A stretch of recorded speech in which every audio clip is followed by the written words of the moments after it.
Individual data पे ध्यान दें तो अर्बन सेक्टर, अर्बन जो एरिया है, मेट्रोपॉलिटन सिटीज, वहां डॉक्टर की अवेलेबिलिटी अच्छी है।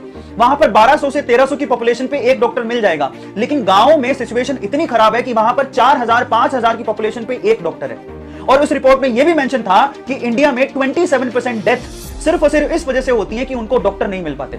अब आप ये सोचिए कि डॉक्टर की रिक्वायरमेंट कितनी ज्यादा है। बहुत सारे माँ बाप चाहते हैं कि उसका बच्चा जो है वो डॉक्टर बने। उसके लिए उसे वो साइंस दिलाते हैं, पहले तो अच्छे स्कूल में पढ़ाते हैं, वहां पर फीस भरते हैं। अब वहां पर फीस आपको पता है कितनी होती है। स्कूल की फीस, जो प्राइवेट स्कूल होते हैं उनकी फीस अच्छी खासी है। उसके बावजूद भी स्कूल में इतनी अच्छी पढ़ाई नहीं होती है, तो इन कॉम्पिटिटिव एग्जाम को देने के लिए उनको कोचिंग ज्वाइन करवाते हैं। और कोचिंग की फीस सालाना 1 लाख से 1.5 लाख 2 लाख रुपए चार्ज भी लेते हैं। अब ये इन्वेस्टमेंट पे स्कूल की फीस प्लस आप कोचिंग का चार्ज जोड़ लीजिए। उसके बाद भी साल भर की मेहनत के बाद जब नीट में क्वालिफाई कर पाता है और स्कोर अच्छा नहीं आता, यहां पर फर्क है, कई बच्चों को पता नहीं होगा, नीट में क्वालिफाई करने से आपको गवर्नमेंट सीट नहीं मिलने वाला। वो गवर्नमेंट सीट उन्हीं को मिलती है जो टॉप 10% में आते हैं, मतलब क्रीम। वो भी 10% में ज्यादा बोल रहा हूं, 5 से 7% में जो आते हैं उन्हीं को वो सीट मिली। बाकी बच्चे प्राइवेट कॉलेज की तरफ जाते हैं और वहां पर उन्हें बहुत भारी भरकम फीस भरनी पड़ती है। नीट के स्कोर का भी कुछ ज्यादा फर्क नहीं पड़ता।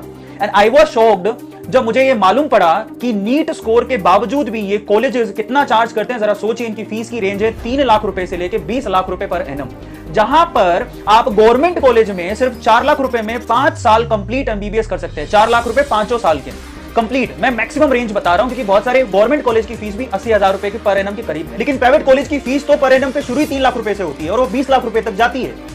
और अगर आपका नीट का स्कोर बहुत कम है और फिर भी आप एमबीबीएस करना चाहते हैं तो डोनेशन सुन के आप हैरान रह जाएंगे।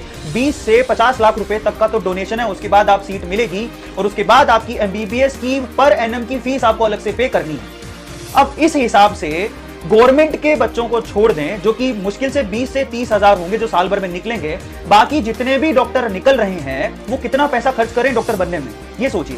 ओवरऑल वो 50 लाख रुपए से लेके 1.5 करोड़ रुपए तक डॉक्टर बनने में पे कर रहे हैं। ये मेरी रिपोर्ट या मैं नहीं कहता हूं, मैंने भी ये सब चीजें देखी हैं।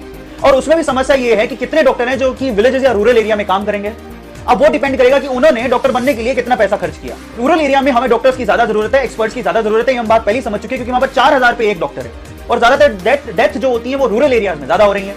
अब रूरल एरिया में काम करने जाएगा कौन? जो कि मेडिकल कॉलेजेस में कम इन्वेस्ट करेगा, जिसने कम फीस भरी, जो कम पैसों में डॉक्टर बन गया, उसकी तो इच्छा होगी ना कुछ सेवा करने की, तो वो शायद गांव की तरफ चला जाए। जो ऑलरेडी करोड़ों रुपए खर्च कर रहा है एमबीबीएस करने में, वो कैसे जाएगा? उसको पता है कि मैंने डॉक्टर बनने में 1 करोड़ से ज्यादा रुपया खर्च कर दिया, वो गांव की तरफ सेवा भाव से कैसे जाएगा? सो इस वीडियो के थ्रू मैं सिर्फ इतना कहना चाहता हूं कि ये जो प्राइवेट सेक्टर में बड़ी बड़ी फीस के साथ जो डॉक्टर बनाए जा रहे हैं और ये जो सिनेरियो पैदा हुआ है, उसको बदलने की जरूरत है। इस बात को आप गवर्नमेंट तक लेके जाइए, शेयर कीजिए, और मैं गवर्नमेंट से भी रिक्वेस्ट करूंगा कि इसके ऊपर कुछ कदम उठाए जाएं, जरूरी भी है।